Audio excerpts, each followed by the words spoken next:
Welcome back to another quick guide. Today I'll teach you how to create an account with ChatGPT. Creating an account with ChatGPT is a simple process. Here's a step-by-step guide to do this. Open your preferred web browser, then go to ChatGPT website. Once there, click the sign up button on the homepage. Now, enter your email address and click continue. Create a password and click continue. Verify your email. The prompt will appear informing you that verification email will be sent to you. So open your email inbox and look for a verification email from OpenAI. Click the verification link provided in the email.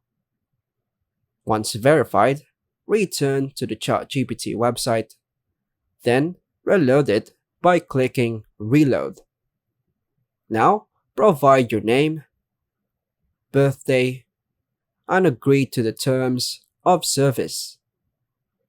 Once your account is set up, you can explore free access or subscribe to a paid plan, or ChatGPT Plus for enhanced features.